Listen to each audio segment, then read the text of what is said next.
היום אנחנו נלמד להשתמש ביישום של הרידל. זהו כלי שמאפשר ליצור מבדקים, שאלונים או סקרים. לצורך זה נקיש בגוגל www.riddle.com. תקבל המסך הבא. מי שזו פעם הראשונה שלו ייכנס לסיין אפ כדי להירשם. עליו להקיש שם משתמש, דואר אלקטרוני וסיסמה ולהיכנס פנימה. מי שכבר רשום יקיש הלוגין.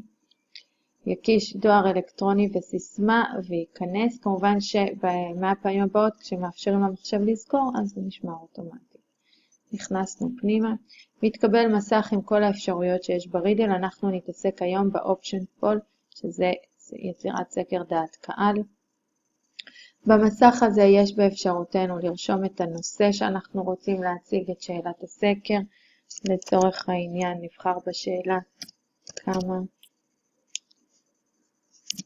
שעות ביום בממוצע אתם משתמשים בטלפונים הניידים. אפשר להוסיף למעלה סרטון או תמונה, או אם יש לנו תמונה במחשב אז לקרוא אותה ולהכניס פנימה. כאן אנחנו נקיש את התשובות האפשריות מבחינתנו. לא משתמשים בכלל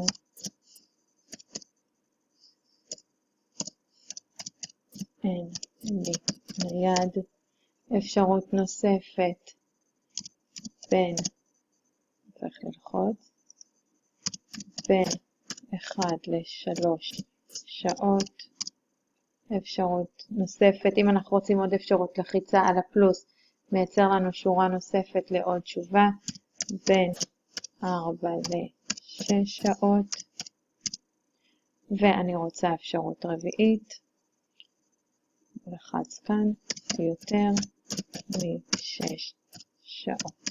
אחרי שסיימנו ליצור את הסקר שלנו, לוחצים על Customize כדי לראות את השאלה שלנו, שזה אכן מה שאנחנו רוצים, התמונה, השאלות, ולאחר מכן לוחצים על Publish. Publish יאפשר לנו לפרסם את השאלה שלנו. כדי ליצור אותה לתלמידים, אנחנו מוסרים להם את הלינק שקיבלנו בכל דרך שנבחר, בין אם זה באמצעות הניידים, אימייל, QR רידר או כל דבר שנבחר. אנחנו יכולים כמורים לגשת לממשק המשתמש שלנו בהמשך ולקבל את התוצאות של התלמידים שלנו. עבודה נעימה.